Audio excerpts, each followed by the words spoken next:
Estamos aqui nessa noite para glorificar o nome do Senhor. Já foi muito ministrado desde o início desse trabalho, da abertura desse culto, e aqui estou muito feliz de estar conhecendo mais os irmãos, essa família que vai morar no céu, né? Eu estou aqui como Jó. Eu só conhecia essa igreja de ver, de ouvir, agora eu vejo face a face. Nem vou tirar a máscara aqui, tá? Ficou melhor, né? Jó falou que agora, Senhor, eu só te conhecia de ouvir, mas agora eu te vejo, meus olhos te veem. A igreja aqui eu via muitas vezes passando aqui no Amerão, via a construção, os trabalhos, né? E ficou uma igreja muito bonita. Parabéns ao pastor, os obreiros, essa casa, todo o corpo de membros aqui dessa igreja que tem trabalhado para o desenvolvimento, a qualidade, né, da obra do Senhor, que vale a pena nos investir na obra do Senhor. É o melhor investimento que o homem possa fazer, que nós possamos investir, né, no reino, na casa do Senhor, investir em almas. Quando você investe no reino, você investe em almas que serão agregadas para que venham estar assim, enchendo esse lugar, né, para a glória do Senhor. Amém? Me apresentar, o pastor já falou, me chamo presbítero George, né? Estou servindo ao Senhor ali na Vila Kennedy, na Assembleia de Deus, Ministério Peniel, pastor Samuel Pedro, né? Estou aqui hoje com a minha amada esposa, diaconisa Selma, minha sogra Margarida, né? E o pastor Almir também, que me antecedeu também, como o bem falou, que nós já trabalhamos em Manindal, missionário Lindal, trabalhamos, militamos na obra do Senhor bastante tempo, e é uma alegria muito grande. E o pastor também, o pastor que me convidou, que Deus possa os abençoar. Irmãos, eu quero convidar os irmãos a abrir as suas Bíblias no livro do profeta Ezequiel, capítulo 37, vamos ler do versículo 1 até o versículo 14.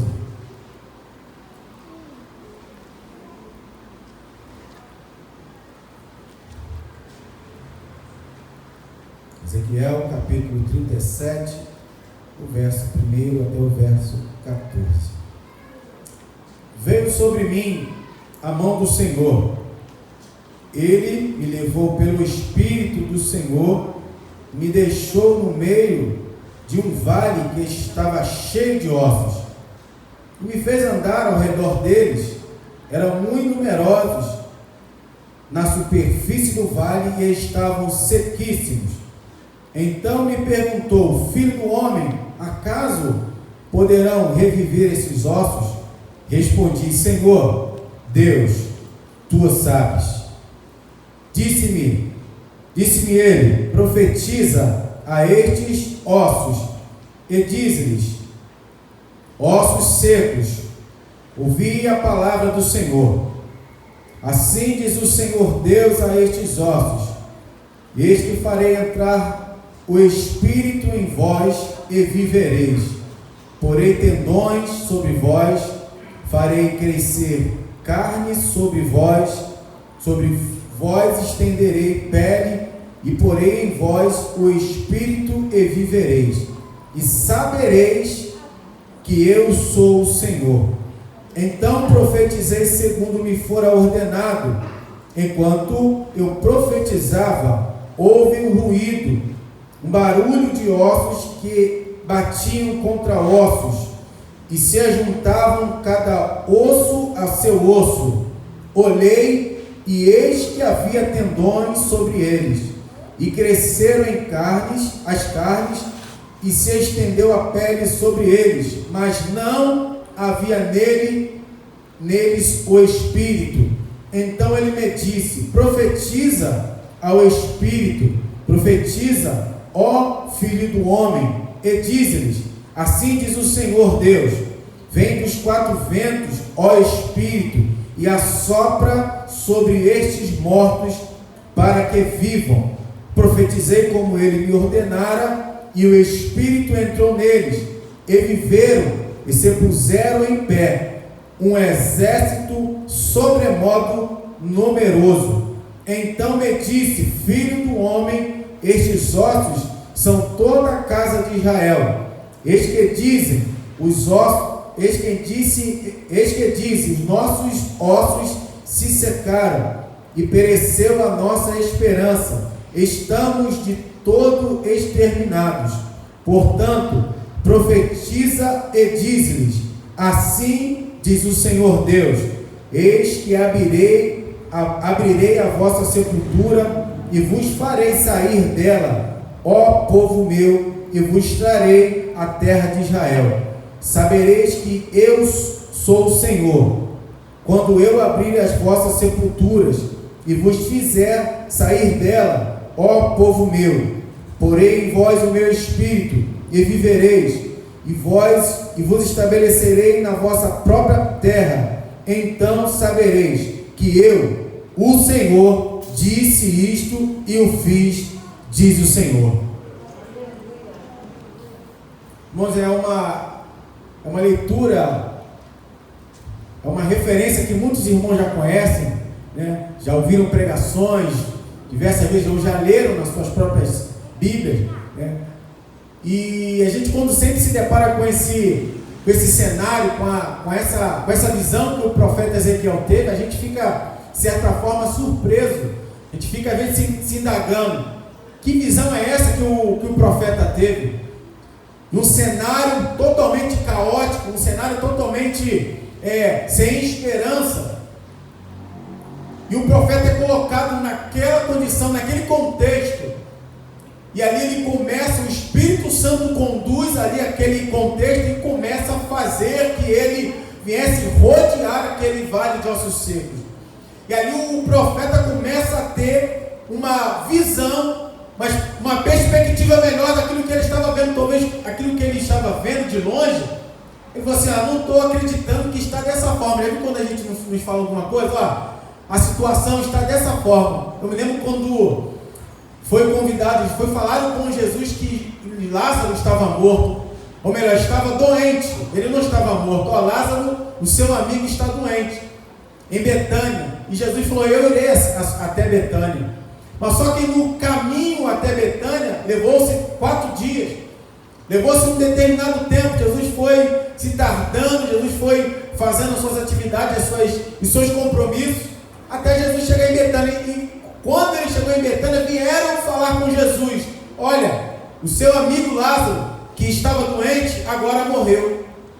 Olha a situação, Jesus, olha a situação, olha a notícia que Jesus recebe, que ele estava doente. Jesus falou: eu vou lá. Agora a notícia: morreu. Jesus falou: agora, já que eu estou aqui, eu não vou parar pela metade. Já que eu cheguei até aqui, eu vou completar o que eu vim fazer. Sabe o que eu quero dizer nessa noite para os irmãos? Jesus não faz nada por metade. Quando ele se propõe a fazer alguma coisa, pode ter certeza que o final será completo e perfeito para a glória do seu nome. Tudo aquilo que Jesus se propôs a fazer, ele fez e fez muito bem, para que ninguém viesse questioná-lo, para que aquilo que ele fez foi coisa da natureza, que aquilo que ele fez foi coisa da ciência, foi coisa da teologia. Mas Jesus faz, e faz muito bem, para surpreender aqueles que estão ao redor. E foi exatamente isso que o profeta estava vendo, viu? Agora que Deus falou para ele: agora começa a rodear. Olha o que o versículo 1 diz: veio sobre mim a mão do Senhor, ele me levou pelo Espírito do Senhor e me deixou no meio de um vale que estava cheio de ossos. O Espírito levou ao meio de um vale que estava cheio de ossos. No versículo 2 diz assim: e me fez andar ao redor deles. O cenário era terrível. Agora Deus falou para o profeta: agora você vai rodear, andar no meio desse vale de ossos secos. E os ossos estavam sequíssimos. Eles não eram somente ossos, eles estavam sequíssimos.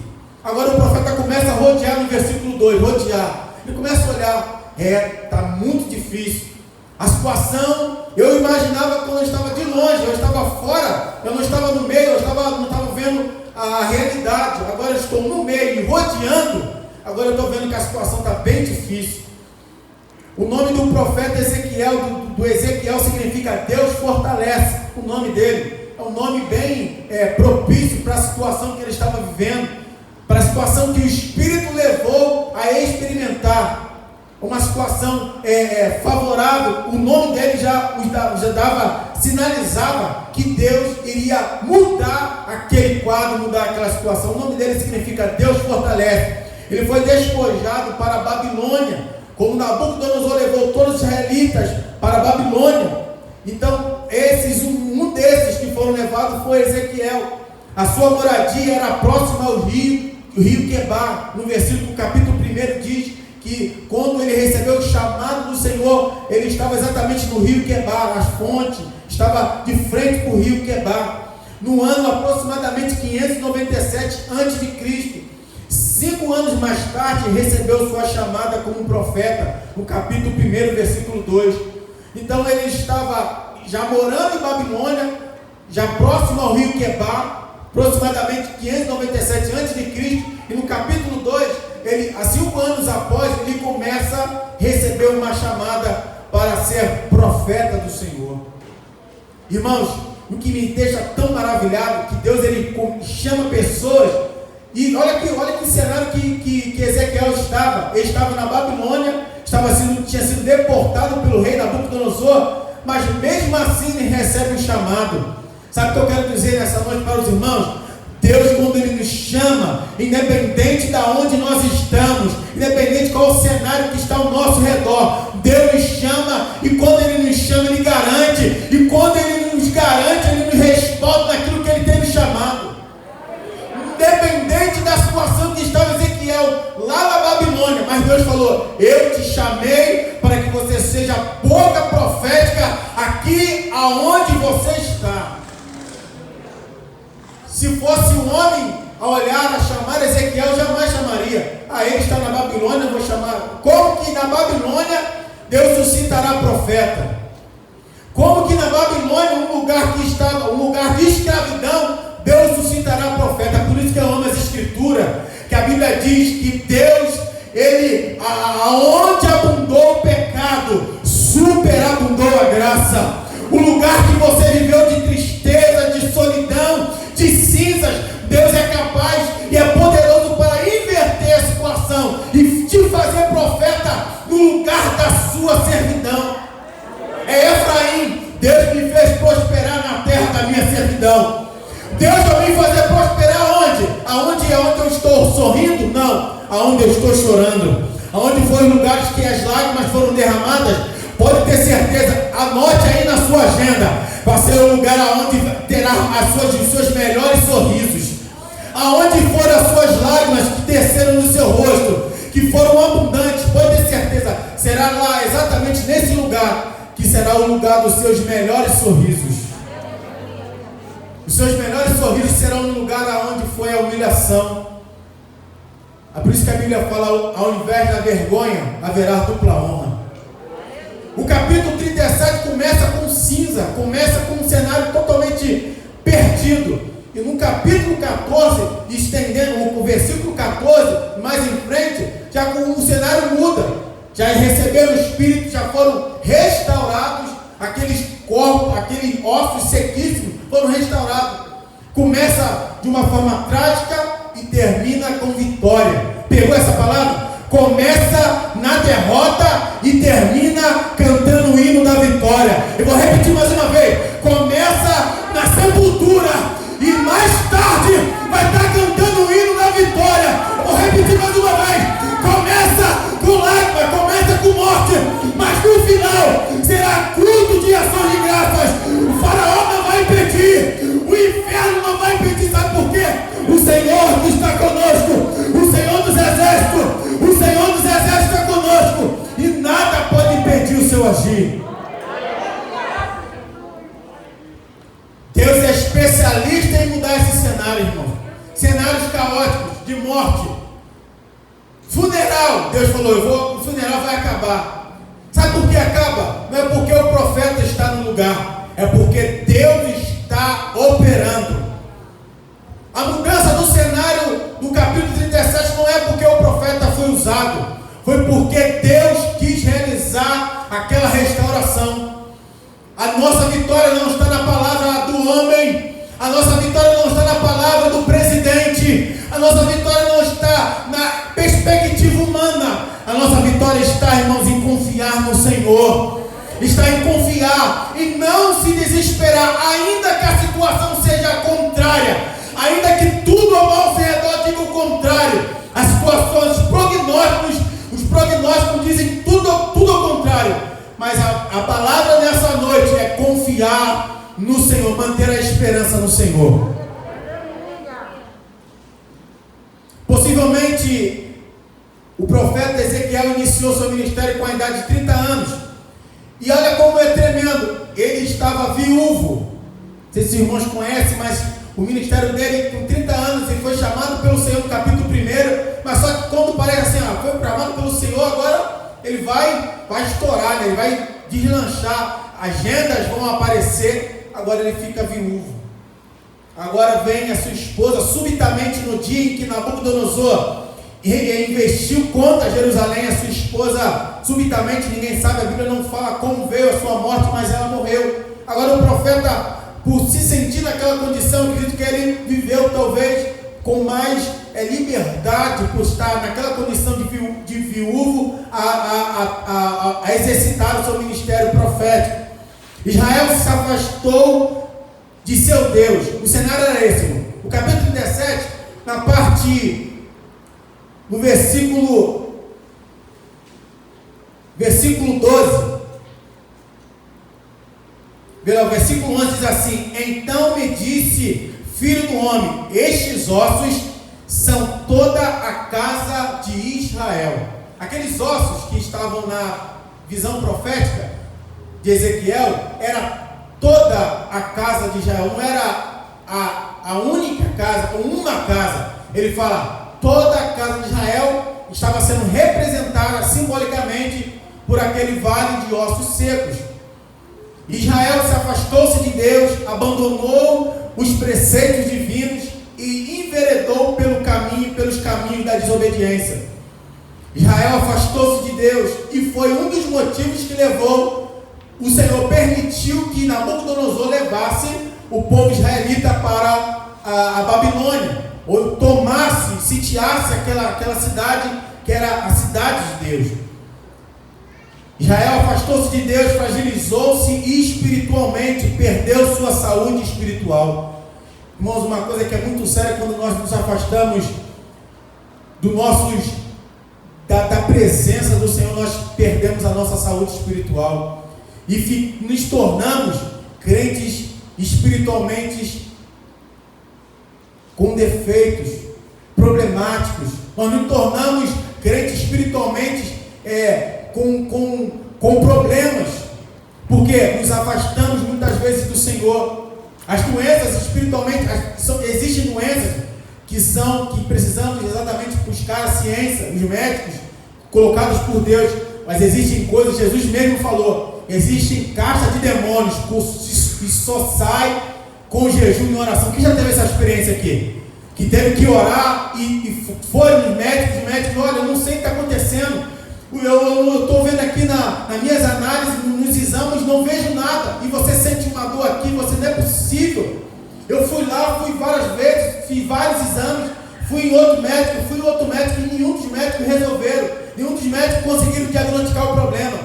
Mas às vezes é um problema espiritual. Eu não digo que sempre haverá esse problema, mas tem coisas que nós precisamos estar ligados, que realmente se torna um problema espiritual, uma doença espiritual. Nós precisamos estar ligados. E um dos problemas que levou Israel espiritualmente a perder a sua saúde espiritual, a ponto de se tornar um vale de ossos secos, foi a sua desobediência, foi a sua rebelião, foi os abandonos dos preceitos do Senhor, que o levaram o Senhor a permitir que eles viessem ser dominados pelos seus inimigos. Em toda a história da Bíblia, Deus sempre tratou com o seu povo dessa forma. Houve desobediência, houve rebeldia, houve adultério com o povo, com Deus, com os outros deuses. O Senhor pegava aquele povo e permitia que os seus inimigos dominassem ou escravizassem o seu povo.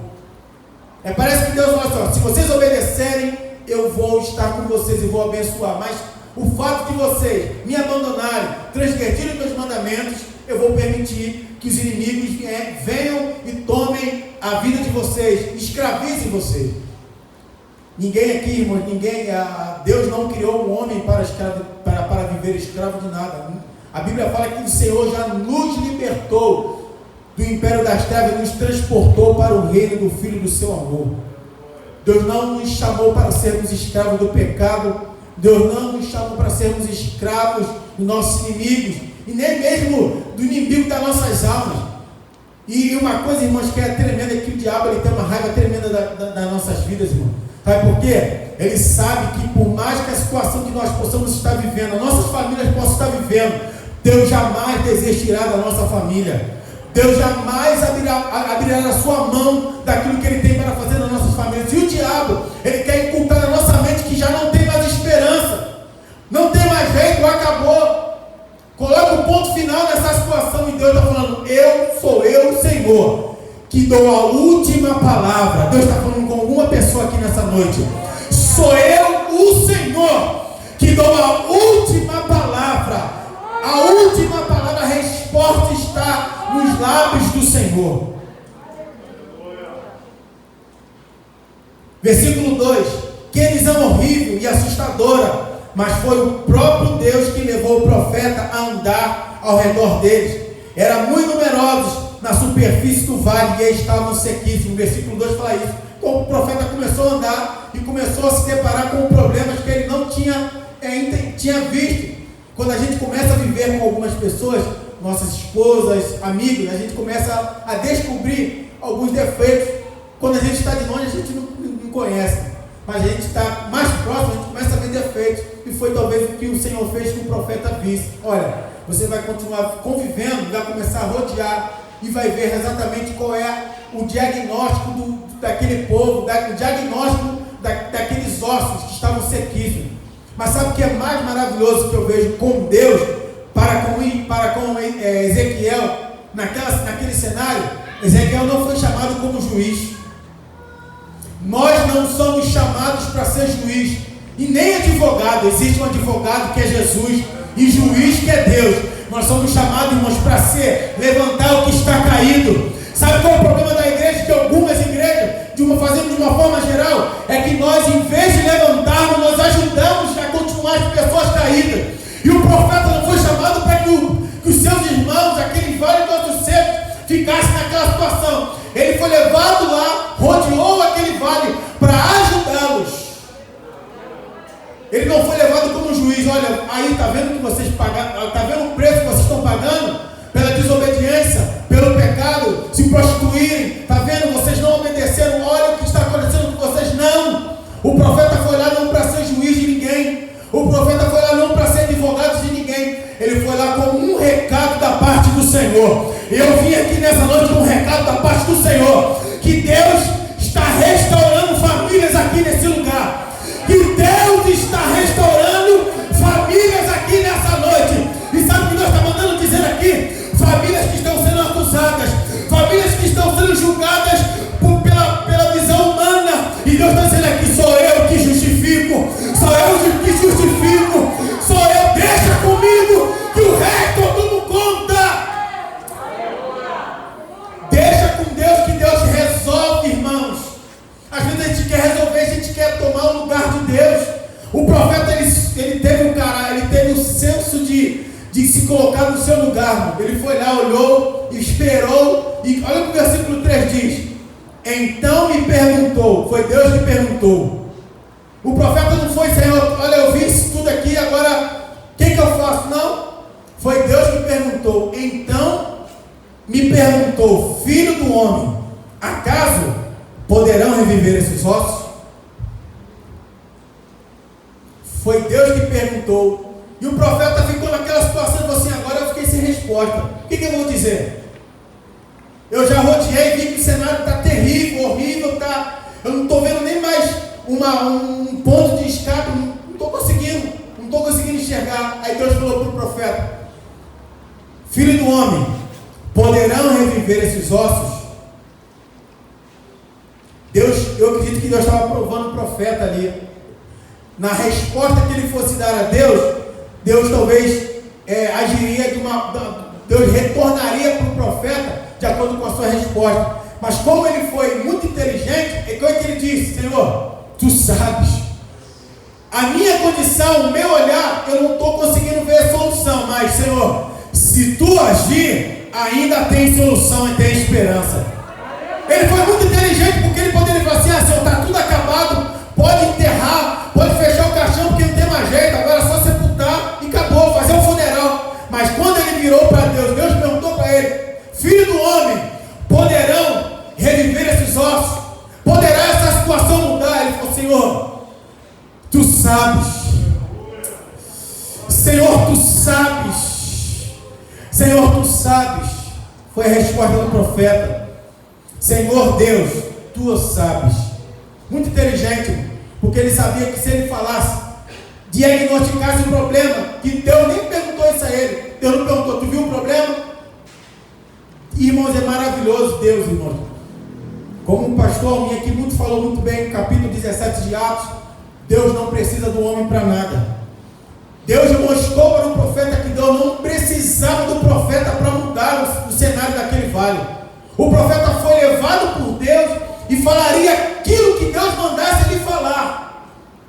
Profeta que é profeta não manda nele. Profeta que é profeta obedece à palavra de Deus, ou usa a palavra de Deus para ser liberada para o povo. Eu não posso subir ou profetizar as minhas palavras. Eu profetizo aquilo que as palavras que foram colocadas nas minhas bocas para ser transmitida para o povo. E quando acontece isso, a restauração, a mudança. E uma coisa que eu oriento aos irmãos: orem pelos vossos pastores, porque são profetas de Deus. Creiam nos vossos profetas e prosperarei. O seu pastor, os vossos pastores são profetas, e eles são usados por Deus para transmitir palavras de vida para as nossas vidas, para alimentar as nossas famílias, para restaurar as nossas famílias, para nós continuarmos lutando contra as sortes malignas do inferno, que não é carne e sangue. A nossa luta não é contra carne e sangue, mas sim contra principados e potestades. Às vezes, irmãos, nós não teremos as respostas para os dilemas e complexidades da vida, mas só precisamos confiar em Deus. O profeta ele fez exatamente isso: Senhor, a resposta não tem. Se tem jeito, se vai ter solução, eu estou vendo a situação está difícil, mas eu prefiro confiar em Deus. Eu prefiro confiar em Deus. Às vezes a gente olha a situação e a gente fala assim: meu gigante é muito grande. Imagina se Davi fizesse isso, irmão. Olhasse Golias e falasse: olha como é Golias, é grande, é forte, é um guerreiro, não dá para vencer. Essa peleja é muito grande, esse gigante é muito grande, então não tem como lutar contra ele. Mas Davi não. Davi viu o Deus que ele servia, que era poderoso para vencer aquele gigante Golias. Se ele olhasse para o gigante, ele não venceria. Mas o fato dele acreditar em Deus não foi a sua arma, não foi as armaduras que Saul colocou sobre ele, mas foi a confiança que ele tinha em Deus, que foi necessário e suficiente para dar vitória a ele. Existem coisas, irmãos, que é simples. O pastor estava falando uma coisa hoje na manhã, na Santa Ceia, foi exatamente isso. Tem coisas que nós complicamos, querido. Nós que complicamos, nós que colocamos dilemas, complexidades em coisas que Deus, ele, no instalar de Deus, ele muda, ele transforma. Coisas que Deus, ele fala assim: haja, e vai acontecer. Agora eu vou mudar, eu vou entrar. E acontece, nós que complicamos. Nós nos tornamos incrédulos, murmuramos, nós nos afastamos de Deus, olhamos os problemas e começamos a não acreditar que Deus ele é poderoso para fazer, e a gente perde, a gente tarda aquilo que Deus pode fazer agora. A gente tarda aquilo que Deus pode fazer agora. Tem vitórias que, se nós, muitas das vezes, irmãos, não inventarmos o problema, nós não vamos vencer. Mas se nós recuarmos, se nós começarmos a andar para trás e começarmos a ter medo, tremer, nós não vamos vencer. Tem coisas que nós temos que realmente enfrentar, mas não com a força do nosso braço, mas confiando no Senhor. Profetizou sobre os ossos, e uma coisa incrível. Versículo 4: disse-lhe ele: profetiza a esses ossos, e diz-lhes: ossos secos, ouvi a palavra do Senhor. Profetizou sobre os ossos, e uma coisa incrível aconteceu. Agora ele obedeceu o que Deus mandou. Profetiza. Ele profetizou, e uma coisa assombrosa, tremenda, começou a acontecer. Os ossos começaram a se juntar, músculos, tendões, pele começou a ficar em cima dos ossos, dos tendões. A pele voltou e a pele começou a aparecer sobre aquele vale de ossos secos. Algo aconteceu pela palavra do profeta liberada pelo Senhor. Corpos humanos inteiros começaram a ser restaurados. Por o vale ser grande, acredito eu, e de ter muitos ossos, que eram muitos ossos, e começaram a acontecer que corpos humanos começaram a ser reestruturados, começaram a ser restaurados. Só tinha um problema. Isso aí foi a parte que o profeta teve que fazer. Qual foi a parte? Profetizar sobre o vale, profetizar sobre aquela situação, e começou a acontecer conforme Deus falou que ia acontecer. Os ossos começaram a serem cobertos pelos tendões, pelas peles. Isso ali foi aquilo que o profeta foi capaz de fazer, profetizar sobre o vale de ossos secos. Isso é o suficiente? Não. Por que não é o suficiente, presbítero George? Porque ainda existiam coisas que precisavam acontecer naquele vale de ossos secos. Parece que às vezes a transformação já aconteceu, já se completou, mas Deus está falando assim: ainda não é o fim, ainda tem coisas que eu preciso fazer, ainda tem coisas que eu preciso ainda completar. Sabe o que eu aprendo com isso? Muitas das vezes é por isso que Deus não nos dá a bênção completa, ou melhor, não permite que a gente tome posse da bênção completa, mas Ele vai o que? Fazendo gradativamente. É por isso que Ele vai nos dando paulatinamente, gradativamente. Ele vai dosando aquilo que Ele pode fazer. Ele vai dosando aquilo que está na sua capacidade, no seu poder. Não que Ele não seja capaz, mas Ele sabe da nossa infidelidade. Se recebermos o muito de Deus, nós abandonamos e vamos embora. Mas porque Deus conhece as nossas estruturas, é porque Deus conhece a minha e a tua vida, Ele começa a trabalhar devagarzinho, Ele começa a trabalhar dosando aquilo que Ele pode fazer, porque se Ele derramar a sua plenitude sobre nós, nós vamos embora. Foi isso que Deus estava fazendo com o profeta. Profetizou, fez a sua parte, fiz. O que eu fiz? Coloquei a casa em ordem. Vocês irmãos se lembram do rei Ezequias? Ele adoeceu, a Bíblia fala que ele estava, o Senhor falou, usou o profeta Isaías, disse que ele morreria, mas deu uma ordem para ele: coloca a tua casa em ordem. Calabarachora, coloca a tua casa em ordem. Coloca a tua casa em ordem. Eu vou repetir: coloca a tua casa em ordem. Porque o que eu vou fazer, o que eu estou começando a planejar a fazer, vai ser grande. Mas para Deus começar com coisas grandes, Ele começa com coisas pequenas. Para Deus começar com coisas estrondosas que estão além da nossa capacidade de entender, Deus começa com coisas pequenas. Deus nunca começa de cima para baixo. Deus começa trabalhando na estrutura. Foi o que Deus fez aqui com o Vale de Ossos Secos. Ele trabalhou na estrutura dos ossos. Os ossos são a estrutura do corpo. Que as estruturas estavam desconfiguradas. Estava um osso aqui, um osso ali. E Deus falou assim: eu não trabalho no meio da desunião. Deus não trabalha onde tem desunião. Quando está uma peça ali, outra peça aqui, outra peça lá, irmãos, Deus não trabalha. Foi o que Deus mostrou para o profeta transmitir ao seu povo. Quer ver restauração? Quer ver mudança? Quer ver a casa restaurada? Quer ver a família levantada de pé?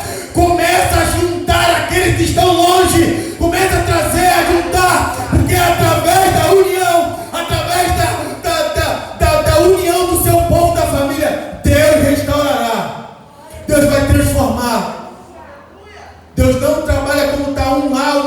aqui, um lá. Não. Deus não trabalha dessa forma.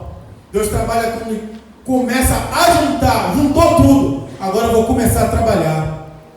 Para que mais tarde a mão não venha dizer: foi a minha mão que ajudou, foi a minha mão que fez. O pé também não venha dizer: foi o meu pé que fez, porque eu sou habilidoso, eu tenho força. Não. Quem é o cabeça da igreja é Jesus ainda. E para o corpo de Cristo caminhar, marchando em passos largos para o céu, precisa estar unida. Aleluia. Precisa estar no mesmo propósito. Precisa estar caminhando na mesma direção, falando a mesma língua, obedecendo as mesmas ordens, os mesmos princípios, para que nós possamos chegar até o céu. E como eu falei, ainda faltava alguma coisa. Só tinha um problema. Tinham sido profetizados os ossos comer, a carne apareceu no meio dos ossos, tendões. Só tinha um problema: não estavam vivos. A profecia foi liberada pela palavra do Senhor. Aconteceu conforme Deus falou, mas só tinha um problema: ainda não estavam vivos.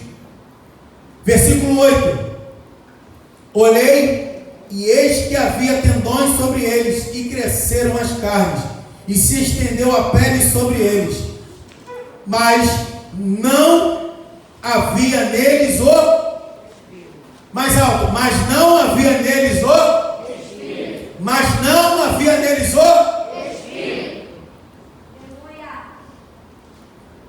só tinha um problema. Estava começando a construção, a restauração, mas faltava alguma coisa. O que? O Espírito. Por essa parte, que foi da parte do homem, do profeta, ele fez mover as coisas aqui na terra, é parte nossa. A questão da organização, estruturas, padrões, isso é nossa, que nós temos que fazer. Organização do culto, a liturgia do culto, que como iniciar nos louvores, na palavra, na hora do ofertório, isso é importante e é muito importante. Mas só tem um porém: precisa ter o Espírito. Aleluia!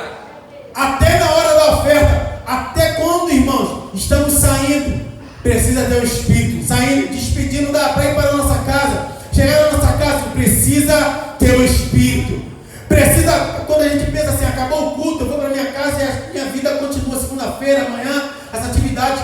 Mas eu quero dizer uma coisa: precisa ter o Espírito. Sabe por quê? Se não tiver o Espírito, nós estaremos vivendo como um mundano vive. Trabalha, vai para o trabalha, volta para casa, come, dorme e volta para o trabalho. Isso é a coisa que todo mundo faz. Mas quando tem o Espírito é diferente, irmãos. Quando tem o Espírito do Senhor é diferente. Ele fala contigo no ônibus, ele fala contigo no trem. Quando você está ligado com o Senhor, Deus está falando contigo no caminho para a tua casa. Quando você está dormindo, Ele está te guardando. Precisa ter o Espírito. Precisa ter o Espírito na direção do trabalho da igreja. Precisa ter o Espírito na pregação da palavra do Senhor. Precisa ter o Espírito em tudo, irmão. Porque se não tiver o Espírito, nós só estamos fazendo por fazer. Estamos como a igreja, as 7 igrejas da Ásia, lá em Apocalipse. Foi diagnosticada por João. Algumas estavam com problemas, e ele foi diagnosticando. Tinham riquezas, tinham beleza, tinham estruturas, organização, mas não tinham o mais importante. Apocalipse capítulo 3, versículo 20: eis que estou à porta e bato. Se tu abrires a porta, eu entrarei nela, e serei contigo e tu comigo. O Senhor precisa estar na casa, irmãos. O Senhor precisa estar na nossa família. É isso que faz a diferença nas nossas famílias. Não é somente termos um lar bonito, uma casa bacana, um carro legal. Não. Precisa Deus estar no nosso meio. Precisa Deus estar habitando na nossa casa. Eu digo a casa, não alvenaria, dentro de nós. Eis que estou à porta e bato. Existem muitas casas, irmãos, que estão passando por problemas terríveis. Famílias, porque Jesus não está na casa, ainda está lá de fora batendo. Deixa eu entrar. Mas eu vou à igreja, eu sou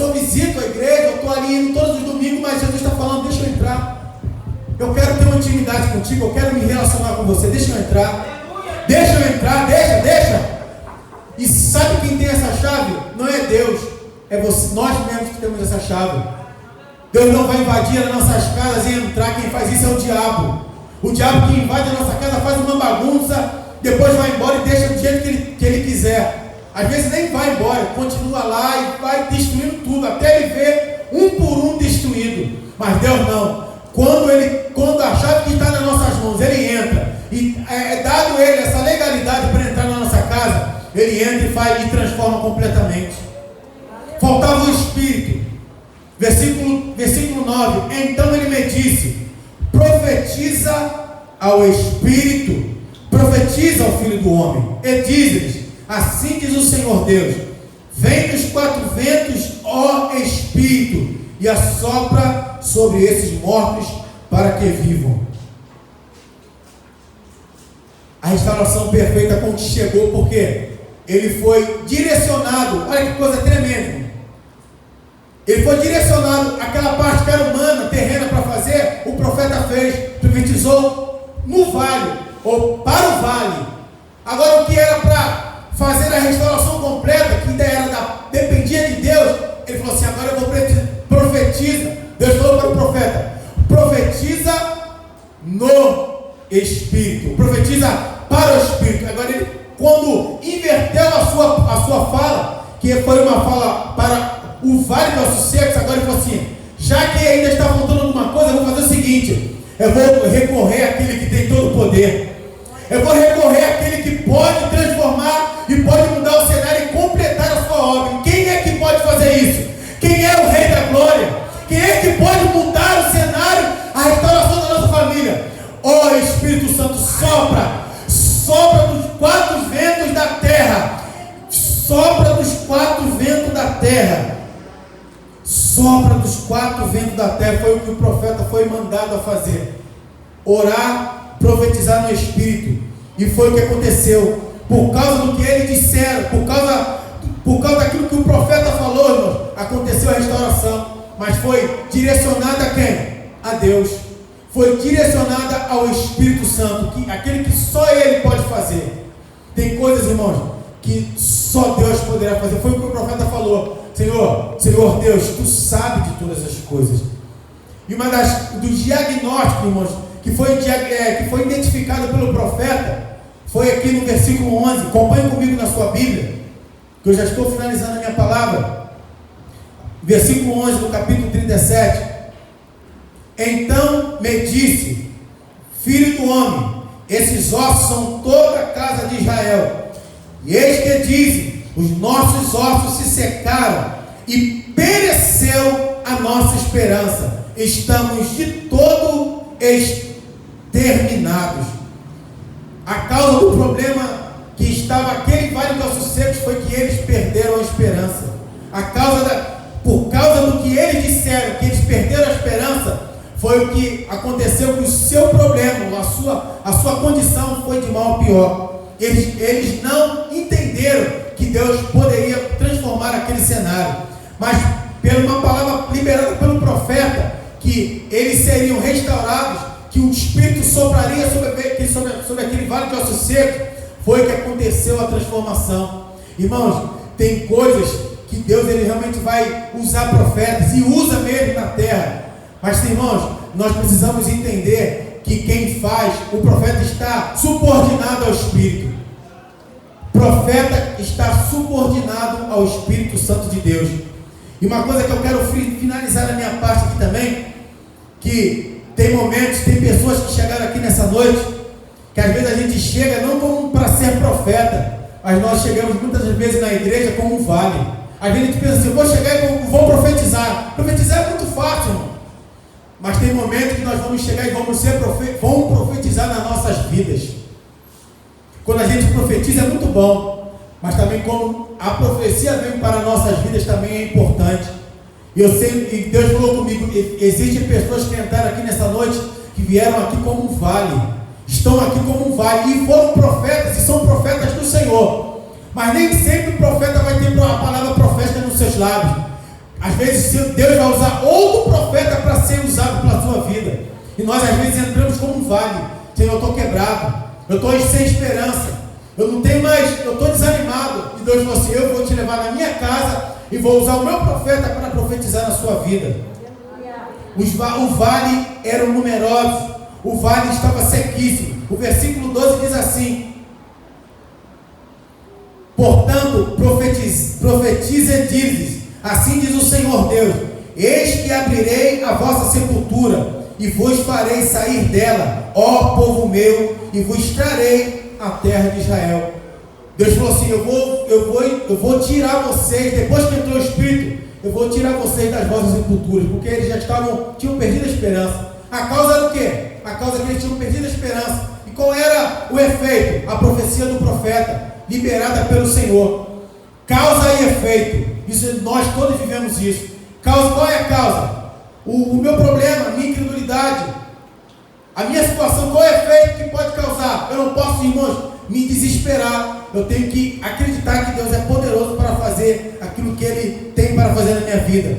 Para a frieza e o desânimo, o remédio é uma ação do Espírito Santo. Irmãos, para a frieza, para a restauração que nós precisamos passar, o remédio ainda é a atuação do Espírito Santo nas nossas vidas. E eu quero dizer uma coisa: existem igrejas que o Espírito Santo já não atua mais. Escute o que eu estou dizendo nessa noite. Existem igrejas que o Espírito Santo não tem liberdade como tem aqui. Existem igrejas que o Espírito Santo ele é colocado numa caixinha de fósforo e fala assim, e quando pega o Espírito Santo, você agora, você fica aqui, porque quem direciona e quem conduz as coisas aqui é o homem. Mas eu glorifico ao Senhor que aqui quem direciona, quem está na liberdade aqui é o Espírito Santo. E desde o momento que eu entrei aqui por essas portas, eu senti a liberdade do Espírito Santo. E a palavra de Deus diz que aonde a liberdade, ali está o meu Espírito. Aonde a liberdade, ali está o Espírito Santo. O remédio para o desânimo, para a restauração, ainda é a ação do Espírito Santo. Que restaura não é o movimento, mas sim a palavra de Deus. O que o profeta fez, rodear o vale de ossos secos, aquilo ali não foi o suficiente para restaurar aquele vale. Mas o que restaurou aquele vale de ossos secos foi a palavra do profeta.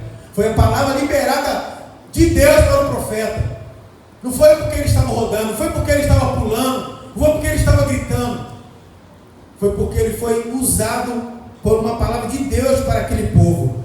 Se a sua família está passando um momento de mornidão e conformismo, Jesus quer e vai te levar das cinzas para uma vida espiritual na sua presença. Essa é a proposta aqui nessa noite. Saindo da cinza para uma vida espiritual próspera na presença do Senhor. Uma vida abundante com Jesus. Da cinza, da sepultura, da cova para uma vida plena com Deus. Agora, para finalizarmos, uma coisa que eu vi até que o pastor aqui citou, falando da questão dos desafios que nós temos vivido como família, dos ataques que nós temos enfrentado diariamente, irmão. 24 horas, o diabo ele tem investido pesado nas famílias, pesado, o diabo tem investido pesado, o mundo está investindo, o diabo está investindo pesado para destruir as nossas famílias. Ou a igreja investe, ou a família investe, ou os pais investem, ou nós formamos um batalhão para a defesa das nossas famílias, ou esse jogo vai ser perdido. Ou há um investimento maciço nas nossas igrejas, nas nossas famílias, nos nossos lares, ou nós perderemos essa partida, que não terminou ainda essa partida. Só dará o final ela quando nós chegarmos na glória. A Bíblia fala que aquele que perseverar até o fim terá vida eterna. Aquele que perseverar, nós estamos lutando, estamos numa carreira, então precisamos investir, precisamos lutar 24 horas com todas as nossas armas, a igreja investindo, a família investindo, e nós teremos aquilo que Deus realmente tem para fazer.